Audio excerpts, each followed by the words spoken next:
इनको चैलेंज देता हूं कि इस बार आप टैंक भी लेके आए, F-16 भी लेके आए, हम डी चौक भी पहुंचेंगे और अपना वजीर आजम को अडयाले से रिहा करके वजीर आजम की तख्त पर भी बैठाएंगे इस बार।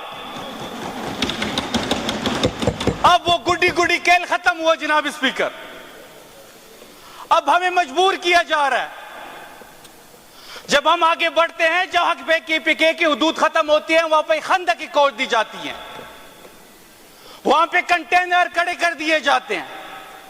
और उस दिन से डरें कि जब हम अपने एरिया में खंदक की कोड एक कंटेनर खड़ी करें और हम आपको कहें कि आप इधर नहीं आना, उस दिन से डरें। हम हर चीज कानून और आईन के मुताबिक करना चाहते हैं, लेकिन हमें बार बार यह पैगाम दिया जा रहा है कि यह मुल्क उनकी मर्जी के मुताबिक चलेगा, लेकिन यह मुल्क अडयाला में बंद उस कैदी के सुपरविजन के मुताबिक चलेगा। ताजा मिसाल, अभी हाई कोर्ट ने बुशरा बीबी को जमानत मंजूर कर ली है, लेकिन इस मुल्क में जो चलाने वाले हैं इस मुल्क को शायद उनकी मर्जी नहीं है। इस वक्त जब हाई कोर्ट से यह फैसला आया कि बुशरा बीबी को जमानत उनकी मंजूर हो गई है, तो हमारे वकला इस वक्त कोर्ट में मौजूद हैं। और जब उस फैसले के बाद हमारे वकला FIA के जजेस के पास गए तो FIA के दोनों जजेस गायब हो गए और हमें यह बताया गया कि एक जज जिसकी तबीयत खराब हो गई वो घर चले गए और दूसरा जज किसी फातिहा पे चले गए हैं। उसके बाद पार्टी वकला जो ड्यूटी पे मौजूद जज थे उनके पास गए और उनसे साइन करने का कहा तो वो भी गायब हो गए। जब तीनों जज गायब हुए तो पार्टी वकला चौथे वेस्ट जज के पास गए। जो वेस्ट सेशनल जज होता है उनके पास ही ड्यूटी होती है। उन्होंने मचलकों पे रिहाई पे साइन करने से इनकार कर दिया। अब ये हमें क्या पैगाम दिया जा रहा है? पैगाम ये दिया जा रहा है कि इस मुल्क में ना अदालतें आजाद हैं, इस मुल्क में ना ये मुल्क कानून और आईन के मुताबिक चलेगा। ये मुल्क अगर चलेगा तो उन रियासती इदारों के मशरान की मर्जी से चलेगा जिसकी जंग हम लड़ रहे हैं, सिविल सुप्रीमेसी के। इंशाल्लाह हमारे जज सुबह दोबारा पेश होंगे। हम कानून और आईन के मुताबिक चलना चाहते हैं। हमें ना मजबूर किया जाए कि हम वो रास्ता अपना ले कि जो रास्ता जंग की तरफ जाता हो। ये जंग हमारे ऊपर मुसल्लत करने की कोशिश की जा रही है। अगर ये जंग हमारे ऊपर मुसल्लत करेंगे तो हम जंग लड़ेंगे। इस बार हम लड़ेंगे। इस बार ये जंग 800 कंटेनर इन्होंने लगाए थे, रेंजर्स को इन्होंने तलब किया था, बाकी इदारों की फोर्सेस मौजूद थी। जब काफिला KPK से जा रहा था डी चौक तो मैं इनको चैलेंज देता हूं कि इस बार आप टैंक भी लेके आए, F-16 भी लेके आए, हम डी चौक भी पहुंचेंगे और अपना वजीर आजम को अडयाले से रिहा करके वजीर आजम की तख्त पर भी बैठाएंगे इस बार। अब वो गुड्डी गुड्डी खेल खत्म हुआ जनाब स्पीकर। अब हमें मजबूर किया जा रहा है, जब हम आगे बढ़ते हैं, जहां पे KPK की हुदूद खत्म होती है वहां पे खंदक की कोड दी जाती है, वहां पे कंटेनर खड़े कर दिए जाते हैं। और उस दिन से डरें कि जब हम अपने एरिया में खंदक की कोड एक कंटेनर खड़ी करें और हम आपको कहें कि आप इधर नहीं आना, उस दिन से डरें।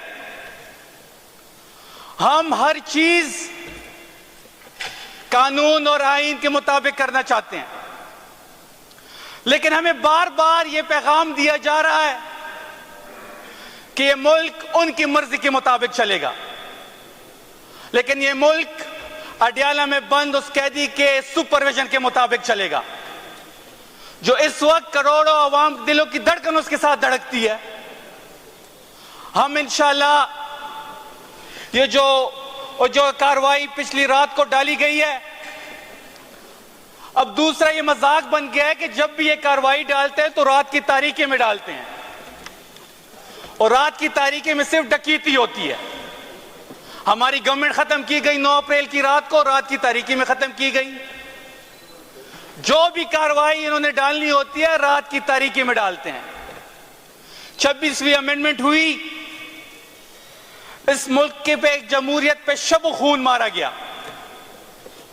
आप पूरी दुनिया की तारीख उठाएं जनाब स्पीकर, किस मुल्क में ऐसा होता है कि किसी मुल्क की भी जुडिशरी वहां की हुकूमत मुंतखब करेगी? मतलब ये बात तो ऐसी हुई बड़ी सादा सी कि मैं केस करता हूं, मुझ पे पर्चा काट दिया जाता है, जब मुझे पुलिस गिरफ्तार ले जाती है गिरफ्तार करके, और मैं फिर अपने मर्जी का SHO लगाता हूं उस इन्वेस्टिगेशन के लिए। जब मैं अपनी मर्जी का इन्वेस्टिगेशन के लिए SHO लेके आता हूं, क्या वो खाक इंसाफ करेगा? तो हुकूमत अब जो भी करे वो अपने जजेस लगाएगी, और तो क्या वो जज जो हुकूमत का लगाया होगा वो खाक इंसाफ करेगा? हुकूमत की जो भी ज़ाब्तियां होंगी। और 26वीं अमेंडमेंट में मुझे बड़ी अफसोस के साथ ये बात कहनी पड़ रही है कि सेनेट में एक बंदा उठता है जिसने सिर्फ सेनेट की सीट के लिए अपने डोमिसाइल चेंज किया। उसकी एक लेगेसी थी 100 साल, बादशाह खान की एक लेगेसी थी, लीडर थे, हम सब मानते हैं। उसने अपने अबाओ अजदाद की जो इज्जत थी वो खाक में मिला दी। सिर्फ एक सेनेट की सीट के लिए उसने KPK का डोमिसाइल चेंज करके बलूचिस्तान का डोमिसाइल बनाया। और उसके ऊपर कुछ दिन पहले तक वो एंटी एस्टेब्लिशमेंट का बयानिया जो था वो बना रहा था, फौज के खिलाफ बात कर रहा था। हम ये नहीं कहते कि फौज के खिलाफ बात करें, अपने इदारों के साथ खड़े हों, अच्छी बात है।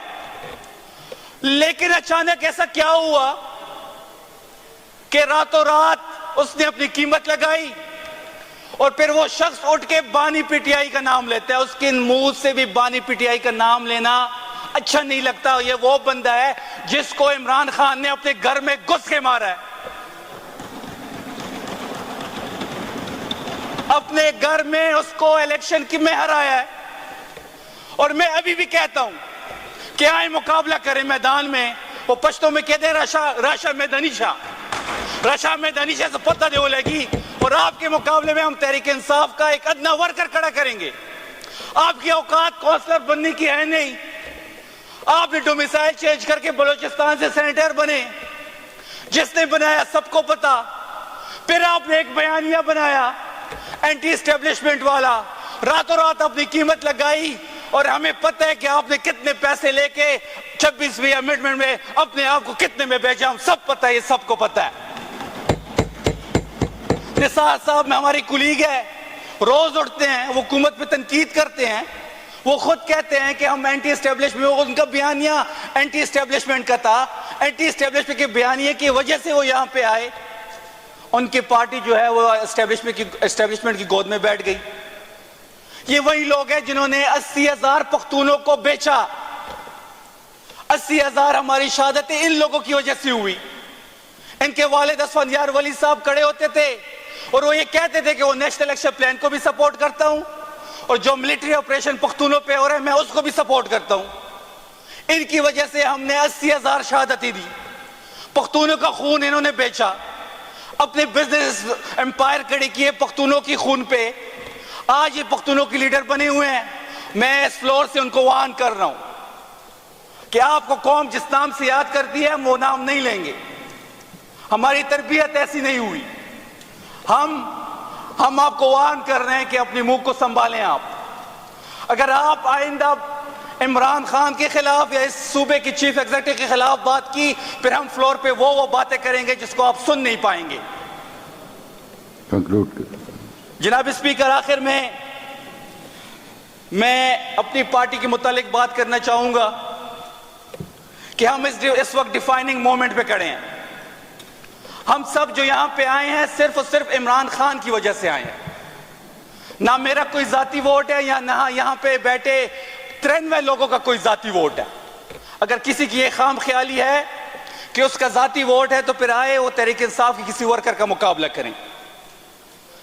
अब पार्टी लीडरशिप को भी यह पैगाम मैं इस फ्लोर से दे रहा हूं कि आप फाइनल कॉल करें, आर या पार हो इस बार, क्योंकि वर्कर यह चाह रहा है कि हमें उन्होंने वोट खान साहब की रिहाई के लिए दिया था।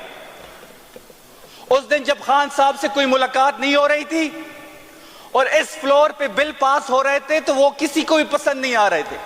मैंने फ्लोर मांगा, मुझे नहीं दिया गया। खान साहब से कोई भी चीज ज्यादा अहमियत है नहीं किसी चीज की, बिल पास होते रहेंगे। वो जी हमारे चेयरमैन साहब इंतहाई मुअद्दब, इंतहाई एहतराम के साथ वो प्रेस कॉन्फ्रेंस करते हैं कि जी 5 दिन से सेल की बिजली बंद है, किसी से मिलने नहीं दिया जा रहा। वो ये पैगाम तो दे देते हैं पर ये नहीं कहते कि हमने आगे क्या करना है। मैं अपने लीडरशिप को यह पैगाम दे रहा हूं यहां से फ्लोर से कि इस बार की जो कॉल होगी वो फाइनल कॉल होगी। आपने जब भी कॉल देनी है जहन में ये चीज बैठा ले कि यह कॉल फाइनल कॉल होगी और इंशाल्लाह लाखों लोग जो है वो केपीके से डी चौक, इस्लामाबाद या अडयाला मूव करेंगे। हम इस वक्त सबसे ज्यादा जिस चीज की जरूरत है वो खान साहब की रिहाई की जरूरत है। ये मुल्क उसके इमरान खान के साथ और पाकिस्तान लाजिम उल मज़लूम हो चुके हैं। उनकी रिहाई के बगैर ना इस मुल्क में इस्तेकाम आ सकता है, ना तरक्की हो सकती है, ना अमन आ सकता है, क्योंकि इस्तेकाम और तरक्की की चाबी अडयाला के बंद कैदी के जेब में पड़ी है। तो जनाब स्पीकर, आखिर में आपका शुक्रिया फ्लोर देने के लिए। 26वीं अमेंडमेंट जो मैंने पहले कहा कि वो इनके गले की हार बनेगा इंशाल्लाह, क्योंकि आने वाला दौर तहरीक इंसाफ का है और इमरान खान ने इस मुल्क का वजीर आज़म बनना ही है। और ये जो अमेंडमेंट इन्होंने रात की तारीकी में किया, यही अमेंडमेंट इनकी गले का हार बनेगा इंशाल्लाह। और हमें उम्मीद है कि इस अमेंडमेंट के बाद अभी जुडिशरी भी जो है वो आज़ाद नहीं रही। हमें उम्मीद है कि आने वाला जो दौर है वो तहरीक इंसाफ का होगा और जिन्होंने रात की तारीकी में आइन पे, जमहूरियत पे शब खून मारा, उनका एहतसाब हम करके रहेंगे।